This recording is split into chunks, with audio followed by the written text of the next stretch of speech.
देखिए बच्चों, हम लोग जो थर्ड चैप्टर है मोशन इन स्ट्रेट लाइन, उसका थ्योरेटिकल पार्ट कंप्लीट कर चुके हैं और अब हम करेंगे इसके न्यूमेरिकल सॉल्व। भाई हमें थ्योरी के साथ साथ न्यूमेरिकल भी तो सॉल्व करने आने चाहिए ना। और मुझे उम्मीद है कि आप लोगों ने खुद से भी न्यूमेरिकल्स ट्राई किए होंगे। और सबसे पहले न्यूमेरिकल सॉल्व करने से पहले आपका थ्योरेटिकल पार्ट स्ट्रॉन्ग होना चाहिए, क्योंकि वही तो कॉन्सेप्ट लगेंगे जो हमने थ्योरेटिकल पार्ट में पढ़े हैं। अगर आपको वो चीज़ नहीं आएगी तो आप न्यूमेरिकल सॉल्व नहीं कर पाएंगे।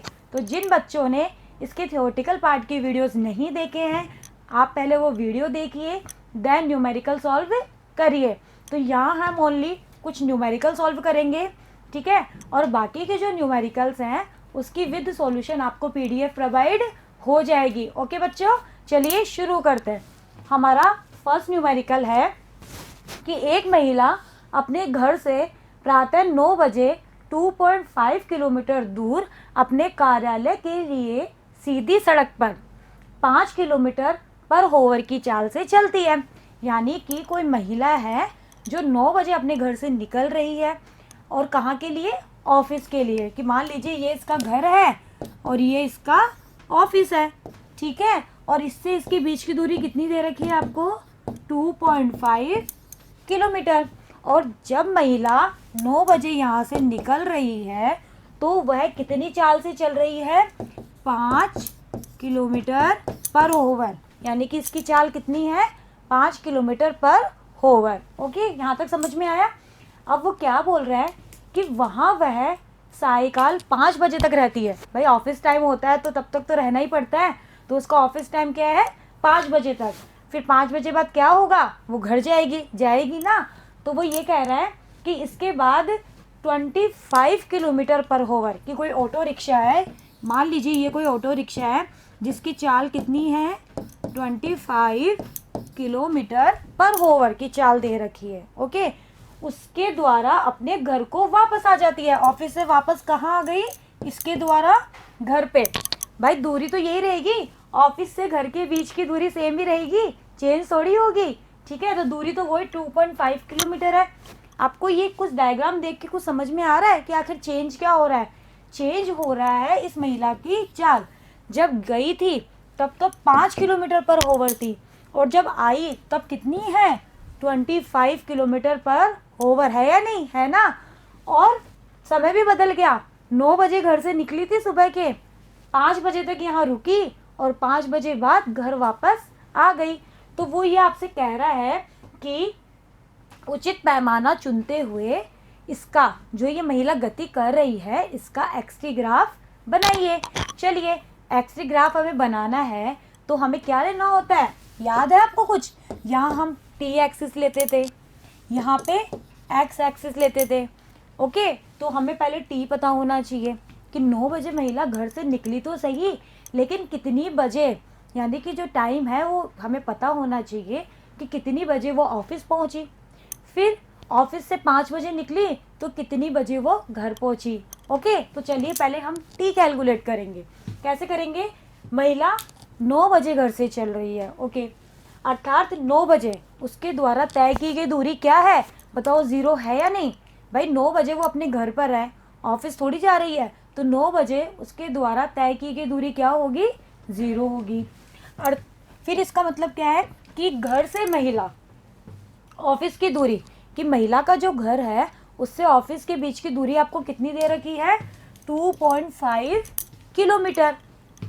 घर से ऑफिस जाते हुए महिला की चाल भी दे रखी है आपको, कितनी है, 5 किलोमीटर पर होवर। अब बताइए, आपको दूरी पता है, आपको चाल भी पता है, तो समय नहीं निकाल सकते, निकाल सकते हैं ना। कैसे, ऑफिस पहुंचने का समय निकालेंगे कैसे, समय होता है दूरी बटे चाल, होता है नहीं होता, यही तो होता है, ठीक है। तो समय हो गया दूरी बटे चाल। दूरी कितनी है, 2.5, चाल कितनी है, 5। एक चीज़ और, हमारी जो भी क्वांटिटी हम फॉर्मूले में यूज़ कर रहे हैं वो एमकेएस से मतलब एक ही पद्धति में होनी चाहिए, या तो एमकेएस हो या सीजीएस हो। तो देखो ये भी किलोमीटर और ये भी किलोमीटर पर होवर, ठीक है। तो यानी कि हमारा जो आंसर आएगा वो होवर में आएगा। भाई समय की जो भी यूनिट आएगी वो किस में आएगी, होवर में आएगी नहीं आई भाई, किलोमीटर से किलोमीटर तो कट जाएगा, तो होवर बचेगा। 2.5 डिवाइडेड बाई 5 आप करेंगे तो कितना आएगा, हाफ होवर। और बताइए हाफ ओवर कितना होता है, हाफ ओवर होता है 30 मिनट, होता है नहीं होता, हाफ ओवर 30 मिनट होता है। तो ये आ गया 30 मिनट, यानी कि महिला 9 बजे अपने घर से निकली तो उसके 30 मिनट बाद वो ऑफिस पहुंच गई। आया नहीं आया? अब बताओ 9 बजे आप घर से निकल रहे हो, 30 मिनट बाद ऑफिस पहुंच गए, तो उस समय को आप क्या कहोगे, 9.30 तो कहोगे भाई, 9 से 9:30 हो गए। चलिए, तो ये चीज़ यहाँ तक समझ में आई। तो यानी कि ऑफिस पहुंचने का समय कितना हो गया उसका, 9:30 AM। भाई हम तो सुबह का मान के चल लेते हैं, तो AM लगा दो। ओके, चलिए। अतः प्रातः 9:30 बजे महिला द्वारा तय की गई दूरी कितनी है, 2.5 किलोमीटर। भाई हमें दे रखी है ये चीज़ तो। चलिए, यात्रा का यह भाग अभी हम ग्राफ प्लॉट करेंगे, ठीक है। अब हम निकालते हैं कि जब वो 5 बजे तक ऑफिस में रही तो 5 बजे बाद कितने मिनट बाद वो घर पहुंच गई। महिला ऑफिस में 9:30 बजे से लेकर के कितने बजे तक रही, 5 बजे तक। यानी कि इस कंडीशन में टाइम तो चेंज हो रहा है नहीं हो रहा भाई, 9:30 से 10:30 भी बजेगी, 11, 12, 1, 2, 3, 4, 5। लेकिन टाइम के साथ बताओ क्या उसकी दूरी बदल रही है इस टाइम के बीच, नहीं ना भाई, ऑफिस में ही है वो, ऑफिस से घर थोड़ी जा रही है। तो यानी कि इस कंडीशन के लिए उसके द्वारा तय की गई दूरी क्या रहेगी, कांस्टेंट ही रहेगी, ठीक है। अब देखिए, केवल समय में परिवर्तन होगा और दूरी उसकी क्या होगी, परिवर्तित नहीं होगी। अतः इस भाग के लिए जो भी हमारा एक्स टी ग्राफ हमें मिलेगा, तो हमें एक्स की जो लाइन मिलेगी वो टी के पैरेलल मिलेगी। अभी हम ग्राफ से समझ लेंगे इस चीज़ को। अब देखिए, आगे करते हैं। ऑफिस से ऑटो द्वारा घर वापस आ रही है महिला, बोला है ना अगले ने कि उसने ऑटो किया है, जिसकी चाल दे रखी है आपको कितनी है, 25 किलोमीटर पर होवर। और इस चाल से चल रहे ऑटो में महिला बैठ चुकी है और अपने घर वापस आ रही है। तो अब आप निकालिए कि वो कितने मिनट में घर पहुंच गई। पहले हम ये निकाल लेते हैं। तो वही समय बराबर क्या होता है, दूरी बटे 4। बताओ, ऑफिस से घर की दूरी हो चाहे घर से ऑफिस की दूरी रहेगी तो सेम ही, तो 2.5 बदल क्या गई, 4, इसलिए 25। जब आप इसको सॉल्व करेंगे तो ये आएगा 1/10 होवर, और जब होवर को मिनट में कन्वर्ट करेंगे तो ये आएगा 6 मिनट। भाई होवर को मिनट में कन्वर्ट करते हैं तो 60 से गुणा करते हैं ना, ये तो पता है आपको। तो अब ये आ गया, यानी कि 6 मिनट में वो घर पहुंच गई। देखो, जाने में तो उसको आधा घंटा लग गया, लेकिन आने में 6 मिनट ही लगी। ऐसा क्यों, क्योंकि जाते टाइम उसकी चाल कम थी, आते टाइम उसकी चाल ज़्यादा है, इसलिए। ओके, यानी कि 5 बजे अगर वो ऑफिस से निकल रही है तो 5:06 पे वो अपने घर पे पहुंच गई। अब बनाते हैं हम इसका ग्राफ। ये देखिए, हमने ये तो ले लिया हमारा टी का पैमाना, ठीक है, ये तो है टी, और एम समय लिया है हमने। अब देखिए, यहाँ पे बात करते हैं। यहाँ पे हमने, भाई हमें 9 बजे से चाहिए तो हमने यहाँ से 9 मान लिया, 9, 10, 11, 12, 1, 2, 3, 4, 5 और एक 6 और मान लिया, क्योंकि हमें 5:06 भी तो शो करना है, इसलिए। फिर यहाँ पे दूरी हमें 2.5 तक लेनी है, तो आप क्या चुन सकते हो, एक बड़ा खाना बराबर 0.5 किलोमीटर, ऐसे चुन सकते हो। 0.5 हुआ, फिर इसमें 0.5 जोड़ोगे तो 1 हो गया, फिर 1 में 0.5 जोड़ोगे तो 1.5 हो गया, ऐसे हो जाएगा। तो आपको 2.5 तक पहुंचना है। तो बताइए आपका पैमाना क्या हो गया।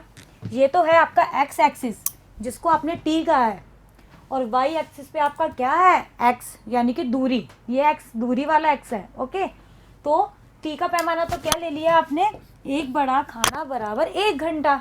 ये तो है 9 से 10, एक बड़ा खाना बराबर 1 घंटा। और आपका जो एक्स यानी कि वाई एक्सिस का जो पैमाना है वो क्या है, एक बड़ा खाना बराबर 0.5 किलोमीटर। आया समझ में।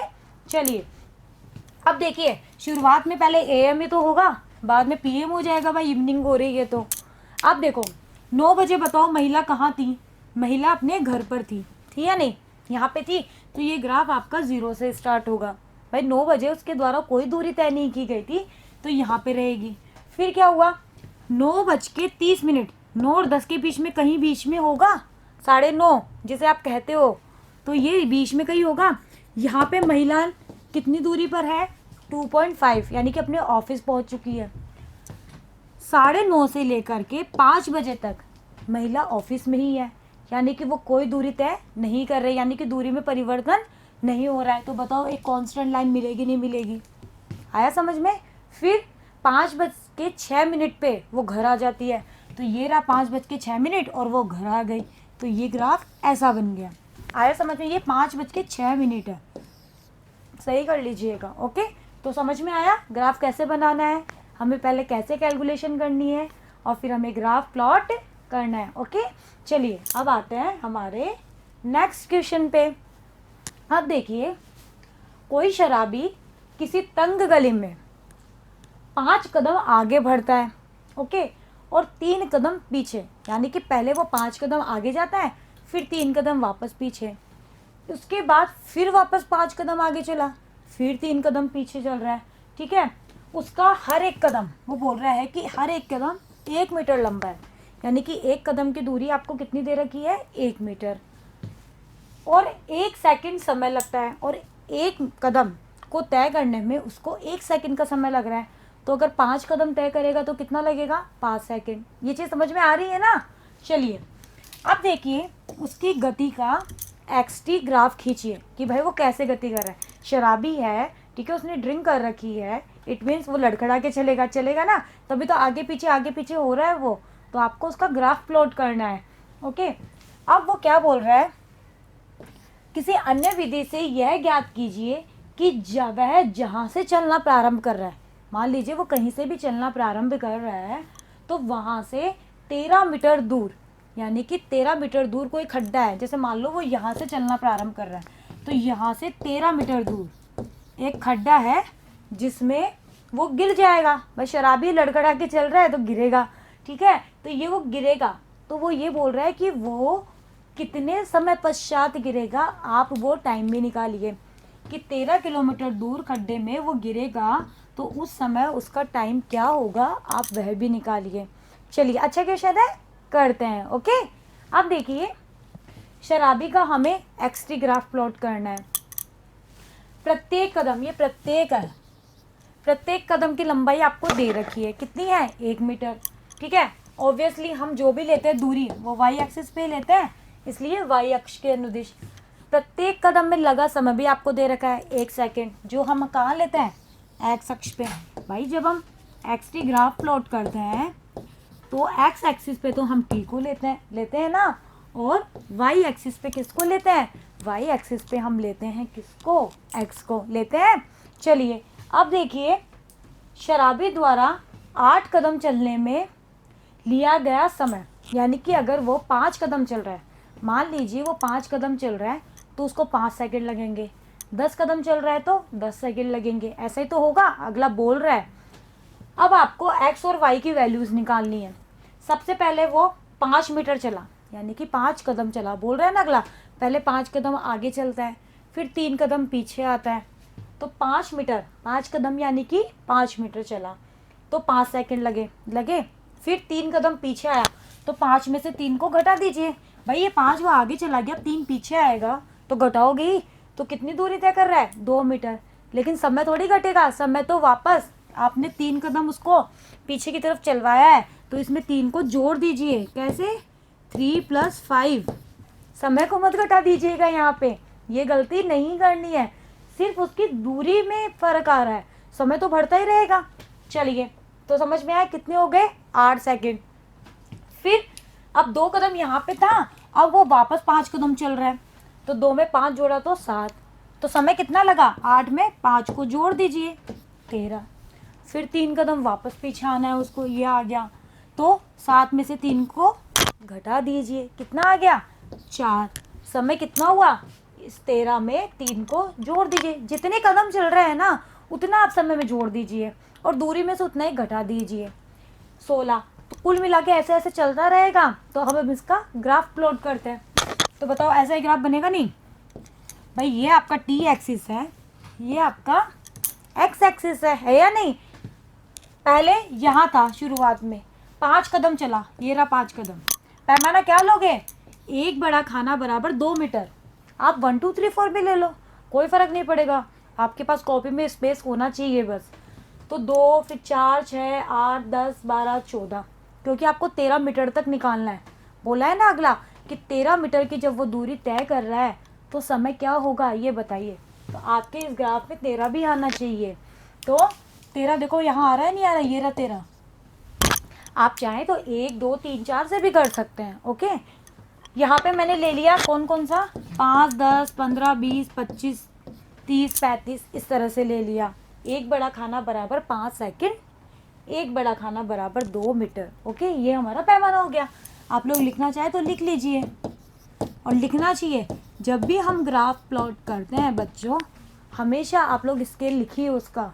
विदाउट स्केल उसको क्या पता चलेगा कि आपने किसको क्या माना है। ओके, तो एक बड़ा खाना बराबर, पहले लिखिए एक्स अक्ष पे, और एक्स अक्ष पे हमारा क्या है बच्चों, टी। तो कितना लिया है हमने, 5 सेकंड। फिर लिखिए वाई अक्ष पे, वाई अक्ष पे क्या है, एक बड़ा खाना बराबर कितना है, 2 मीटर। ओके, आया समझ में। अब देखिए यहाँ था शुरुआत में 5 कदम चला, तो 5 का यही है, समय भी उस वक्त कितना है, 5। तो ये बिंदु कितना होगा, 5 और 5। फिर 3 कदम पीछे, 3 कदम जब पीछे चला तो हमने देखो कैलकुलेट किया, कितने पे आ गया, 2 मीटर पे। लेकिन समय कितना हो गया, 8 सेकेंड। तो आप 2 और 8 का पॉइंट देखिए, 8, 10 और 8 की यहाँ का ही होगा, और 2 ये रहा, इन दोनों को मिलाएंगे तो ये वाला पॉइंट। ऐसे तो करते हो ना। तो ये आ गया 8 और 2 का पॉइंट। फिर 2 में वापस 5 को जोड़िए, कितना आ गया, 7, और 8 में 5 को जोड़ेंगे तो 13। 13 कहाँ है, यहाँ कहीं, 10 और 15 के बीच में यहाँ कहीं। तो ये पॉइंट थोड़ा सा इधर आएगा, ठीक है। हो सकता है प्रिंटिंग में ग्राफ थोड़ा सा गलत प्लॉट हो गया, आप लोग यहाँ कहीं लगाइएगा, ये जो पॉइंट है वो यहाँ कहीं आएगा, क्योंकि देखो 13 यहीं कहीं आएगा, 10 और 15 के बीच। ये वाला पॉइंट तो 15 और 20 के बीच आ रहा है, तो इतना थोड़ी है, 13 है। और 7 कहाँ होगा, 7 भी हमारा होगा, ये रहा, ये तो सही है। इस पॉइंट को सही कर लीजिएगा। तो ये वाला जो पॉइंट है वो ग्राफ ऐसे आएगा, ठीक है। फिर इस तरह से आगे आप बढ़ाते जाओगे, आपको कहाँ तक पहुँचना है, 13 मीटर। आप पहुँच गए 13 मीटर। जब आप 13 मीटर पहुँचे तो जब आप समय को जोड़ते जाओगे, 5, 3 जो भी जोड़ते जाओगे, तो वहाँ आपका समय निकलेगा कितना, 37 सेकेंड। यानी कि 13 मीटर के ऊपर जो गड्ढा है उसमें वो व्यक्ति 37 सेकेंड के बाद गिरेगा। आया समझ में। आप जब इस ग्राफ से ऐसे कैलकुलेशन करोगे ना, ये देखिए ये वाली आपको कहाँ तक करनी है, जब तक आपकी जो दूरी है ना वो 13 नहीं आ जाती। ओके, तब तक करते रहिएगा। आप देखोगे कि जब ये 13 मीटर आएगी तो समय आपका कितना आएगा, समय आपका आएगा 37 सेकेंड। करके देखना, ये आप खुद करेंगे, कैसे करना है ये मैंने सिखा दिया है। ओके, और ग्राफ भी आपको समझ में आ गया ना। पहले 5 चला, फिर 3, फिर 5 चला, फिर 3। बस समय के पॉइंट आप जरूर ध्यान रखिएगा कि यहाँ समय कितना होना चाहिए, 5 चल रहा है तो यहाँ समय 5 होना चाहिए, फिर यहाँ 8 सेकेंड, फिर यहाँ पे 13 सेकेंड, इस तरह से। ओके, तो आपका ग्राफ मिलेगा आपको ऐसा, जिगजैग शेप में। ऐसा ही तो होता है जिगजैग शेप। ओके, अच्छा क्वेश्चन था ये भी। ऐसे और भी क्वेश्चन आपके बुक में दिए हुए हैं बच्चों, आप लोग उनको जरूर करिए। खुद से क्वेश्चन करोगे तभी तो समझ में आएगा कॉन्सेप्ट। ये सही है ना। चलिए आगे बढ़ते हैं। तो कितने मिनट में गिरेगा वो, 37 सेकंड में गिरेगा। ये हो गया हमारा आंसर। अब है नेक्स्ट क्वेश्चन। हम लोगों ने रिलेटिव वेलोसिटी पढ़ी थी, याद है कुछ, रिलेटिव वेलोसिटी हमने पढ़ी थी, उसके बारे में जाना था, उसी पर बेस्ड ये क्वेश्चन है। चलिए सॉल्व करते हैं। कोई जेट वायुयान, कोई भी जेट वायुयान है जो 500 किलोमीटर पर होवर की चाल से चल रहा है, यानी कि इसकी आपको चाल दे रखी है, और यह जेट वायुयान के सापेक्ष 1500 किलोमीटर पर होवर की चाल से अपने दहन उत्पादकों को बाहर निकालता है। भाई जेट वायुयान चल रहा है तो उससे पीछे से कुछ फ्यूल वगैरह निकलेगा, स्मोक वगैरह, तो वो जो चाल है इसके सापेक्ष वो कितनी है स्मोक की, 1500 है या नहीं।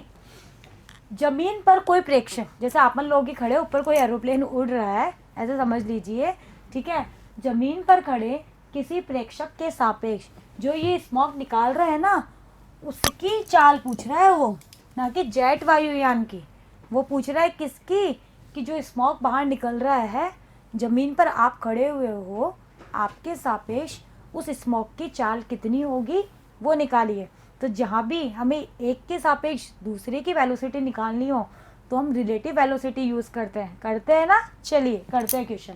देखो, कोई जेट वायुयान है, ऐसे चल रहा है, मान लीजिए कोई जेट वायुयान है, ठीक है। अब पीछे से तो फ्यूल निकल रहा है या फिर स्मोक निकल रहा है, और ये आगे चल रहा है कितने से, 500 किलोमीटर पर होवर, और इसके सापेक्ष इसकी चाल है 1500 किलोमीटर पर होवर। अब देखो, हम डायरेक्शन लेंगे, जब भी हम वेलोसिटी की बात करते हैं तो हम डायरेक्शन लेते हैं। अगर आपने ऊपर वाली डायरेक्शन को पॉजिटिव माना है तो बताओ नीचे वाली डायरेक्शन क्या होगी, नेगेटिव। यानी कि ये वाली चाल अगर पॉजिटिव है तो इसके सापेक्ष इसकी चाल क्या होगी, नेगेटिव। और रियल में होता भी तो ऐसा ही है कि वो तो आगे बढ़ता है और जो भी स्मोक होता है वो पीछे निकलता है, रियल में भी ऐसा ही होता है। तो ये हमने डायरेक्शन ले ली। अब देखो क्या बोल रहा है वो, जेट वायुयान की गति कितनी है, 500 किलोमीटर पर होवर। विमान के संबंध में अपने दहन उत्पादक यानी कि वी स्मोक, आप इसको चाहे तो ऐसे लिखिए, सब स्क्रिप्ट में लिखिए इसको, वी के कितना है, 1500 किलोमीटर पर होवर। जमीन के संबंध में दहन जो भी उत्पादक, अब यहाँ पे कोई प्रेक्षक खड़ा है, ये रहा, मान लीजिए मैं ही हूँ जो इसको देख रही हूँ। अब बताओ मैं तो स्थिर हुई या नहीं, मैं थोड़ी गति कर रही हूँ उसके साथ में, गति तो ये वायुयान कर रहा है। तो यहाँ पे इसकी तो वेलोसिटी क्या होगी, 0 होगी। अब मैं इसको खड़ा होके देख रही हूँ, तो मुझे इस स्मोक की चाल पता करनी है मेरे रेस्पेक्ट में। तो मैंने उसको मान लिया वी स्मोक 1, इसको आप ऐसे लिखिए, वी स्मोक 1। ओके भाई, ये वी स्मोक है इसकी तो, और मेरे रेस्पेक्ट में कितनी है, वी स्मोक 1। हवाई जहाज के संबंध में दहन अपने उत्पादकों के सापेक्ष जो भी इसकी सापेक्ष गति है वो कितनी हो जाएगी, यानी कि जो वी स्मोक होगी, ये वाली इसकी जो चाल है, ये जो वी स्मोक होगी वो इस वाली चाल माइनस वी जेट होगी, क्योंकि मैं नीचे खड़ी हूँ, वायुयान ऊपर जा रहा है, इसलिए हमने नेगेटिव लगा दिया। ठीक है, ये नेगेटिव साइन है इसलिए। अब वी स्मोक बताओ आप कितने लोगे, 1500 लोगे या -1500 लोगे। नीचे वाली डायरेक्शन को हम नेगेटिव मान रहे हैं, स्मोक नेगेटिव डायरेक्शन में आ रहा है, इसलिए -1500 लिखेंगे। ओके, वी स्मोक 1 हमें निकालना है, और वी जेड ऊपर जा रहा है तो 500 ही लेंगे, माइनस तो यहाँ पे था वो वाला है। अब आप इसको सॉल्व करोगे तो ये कितना आएगा, वी स्मोक 1 कितना आएगा, ये आएगा आपका -1000 किलोमीटर पर होवर। यानी कि मेरे सापेक्ष इस स्मोक, जो ये स्मोक निकाल रहा है उसकी जो चाल है वो कितनी होगी, 1000 किलोमीटर पर होवर। और माइनस साइन क्या है, वही बता रहा है जो हमने लॉजिकली सोचा है कि ऊपर ये ऊपर जा रहा है तो ये इसकी अपोजिट डायरेक्शन में निकल रहा है। ठीक है, तो अच्छा क्वेश्चन था ना। और भी रिलेटिव वेलोसिटी के क्वेश्चंस हैं आपके बुक में, आप उन्हें सॉल्व करिए, बहुत इंटरेस्ट आएगा। ओके, चलिए आगे बढ़ते हैं। देखिए बच्चों, अगर आपको वीडियो में कोई प्रॉब्लम आ रही है, कुछ समझ में नहीं आ रहा है, तो आप वीडियो को दोबारा देखिए और मेरे साथ साथ आप लोगों को नोट्स ज़रूर बनाने हैं। ओके, अब देखिए नेक्स्ट क्वेश्चन।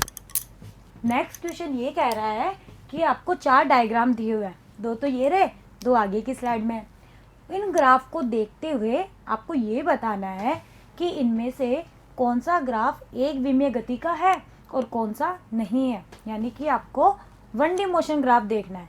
तो चलिए हम एक एक ग्राफ उठाएंगे और उस पर गौर करेंगे कि इसमें क्या चीज़ हो रही है, फिर उसके रिजल्ट से बताएंगे कि ये 1D का ग्राफ है या फिर नहीं है। अब देखिए पहला ग्राफ ये है, आपको जो ग्राफ दे रखा है वो x और t के बीच का है। अब आप क्या करिए, जब भी आपको ग्राफ के बारे में जानकारी लेनी हो ना, तो आप कोई पॉइंट ले लीजिए, उस ग्राफ पे कोई भी एक पॉइंट ले लीजिए और पॉइंट से x और y एक्सिस पे लंब डाल लीजिए। मैंने इस ग्राफ के ऊपर ये पॉइंट ले लिया, इसके ऊपर लंब डाल लिया और इसके ऊपर लंब डाल लिया। अब देखो, जब मैंने देखा कि ये जो पॉइंट है इसके ऊपर जब मैं लंब डाल रही हूँ तो एक बिंदु और मिल रहा है मुझे। मान लीजिए ये x2 है तो ये फिर x1 है। यानी कि यहाँ से क्या रिजल्ट निकल रहा है, वो ये कि एक ही समय पर हमारा जो भी ये पार्टिकल है जिसका ये ग्राफ है वो दो पोजीशन पर है, x1 और x2। ये देखो ध्यान से, समय एक ही है लेकिन x1 पर भी है और x2 पे भी है। बताओ आप एक ही समय पर घर और ऑफिस दोनों में रह सकते हो क्या? ऐसा कभी हुआ है कि आप एक ही समय पर घर पे भी हो और एक ही समय पर ऑफिस में भी हो? नहीं ना, एट ए टाइम आप एक ही तो जगह रहोगे। तो बताइए ये ग्राफ पॉसिबल है एक विमीय गति के लिए? नहीं ना, इसलिए ये ग्राफ सही नहीं है एक विमीय के लिए। सिमिलरली इसके नेगेटिव पार्ट पे भी कोई पॉइंट ले लीजिए, ये ले लिया, जब इस पे डाला तो यहाँ भी हमें दो पोजीशन मिलेगी, तो यहाँ से भी ये ग्राफ पॉसिबल नहीं है। आया समझ में? चलिए नेक्स्ट ग्राफ है ऐसा, वेलोसिटी और टाइम के बीच का। आपके बार v दे रखा है यानी कि वेलोसिटी, ओके, और टाइम। अब देखिए आपको तो वही काम करना है, जब भी ग्राफ स्टडी करने हो तो क्या करिए, कोई पॉइंट ले लीजिए एक्स एक्सिस और वाई एक्सिस पे लंब डालते हुए देख लीजिए कि आपको क्या रिजल्ट मिल रहा है। ले लिया मैंने ये पॉइंट ओ, इसके ऊपर डाला, मान लीजिए v1 मिला, इसके ऊपर डालेंगे ये t2 मिला। अब ये ग्राफ नीचे जा रहा है तो बताओ ये जो चीज़ है ये v2 मिलेगा या v1 मिलेगा या नहीं? लेकिन अगर ये वाला पॉजिटिव y है तो ये नेगेटिव y होगा।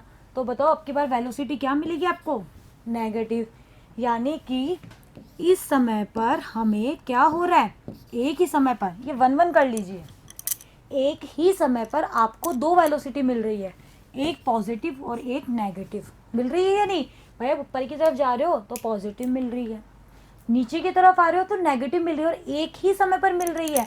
तो बताइए ऐसा पॉसिबल है क्या कि एक ही समय पर आपको दो वेलोसिटी मिले, एक पॉजिटिव और एक नेगेटिव? नहीं ना, इसलिए ये ग्राफ भी हमारा 1D मोशन के लिए नहीं है। ओके चलिए नेक्स्ट, अब दे रखा है आपको चाल और समय के बीच का, चाल दे रखी है अगले ने, चाल और समय के बीच के ग्राफ की मैं बात करूँ तो देखो, अगर आप ग्राफ के इस वाले पोर्शन से देखो, बताओ इस वाले पोर्शन में ये चाल नेगेटिव है या नहीं? यहाँ पे है या नहीं? भाई ये चाल ही तो है, तो ये नेगेटिव में आ रही है नहीं आ रही है? ठीक है, यहाँ पॉजिटिव आ रही है। क्या कभी चाल नेगेटिव होती है? पढ़ा है क्या आपने? भाई वेलोसिटी नेगेटिव पॉजिटिव हो सकती है क्योंकि उसमें डायरेक्शन होती है, लेकिन चाल जो होती है उसमें तो ओनली मैग्नीट्यूड होता है, तो वो कभी नेगेटिव होती है? नहीं ना, तो चाल कभी भी नेगेटिव नहीं होती है, इसलिए ये ग्राफ भी पॉसिबल नहीं है। ओके चलिए अब आते हैं इस वाले ग्राफ पे। आपको ग्राफ दे रखा है कुल पथ लंबाई और टाइम के बीच का, पथ लंबाई दे रखी है और टाइम के बीच का ग्राफ दे रखा है। ये पथ लंबाई पहले बढ़ रही है, t1 समय तक बढ़ी, फिर t समय पे पहुंचने के बाद t2 पे घट रही है। कभी ऐसा देखा है क्या कि पथ लंबाई घटती है? कभी पथ लंबाई को घटते हुए देखा है क्या? भाई कुल जो पथ लंबाई होती है वो तो बढ़ेगी, कभी घटती है क्या? तो वो यही कह रहा है कि t बराबर 0 से t1 पर पथ लंबाई बढ़ रही है, t बराबर t से t बराबर t2 पे पथ लंबाई घट रही है। और पथ जो लंबाई होती है वो तो समय के साथ घट ही नहीं सकती, भाई समय तो बढ़ रहा है लेकिन पथ लंबाई थोड़ी घट सकती है। तो बताइए ये ग्राफ भी पॉसिबल नहीं है, यानी कि जो चारों ग्राफ दिए हुए हैं उनमें से एक भी ग्राफ 1D मोशन के लिए नहीं है। तो बच्चों आज हम लोगों ने क्या किया, हम लोगों ने थर्ड चैप्टर जो था उसके कुछ न्यूमेरिकल सॉल्व करें, बाकी के आप खुद करेंगे, आपके लिए होमवर्क है ये, ट्राई ज़रूर करिए, बाकी आपको सॉल्यूशन मिल ही जाएंगे। ओके अभी हम कुछ न्यूमेरिकल और कंटिन्यू रखेंगे नेक्स्ट वीडियो में, तो बने रहिएगा मेरे साथ, मिलते हैं नेक्स्ट वीडियो में। Thank you.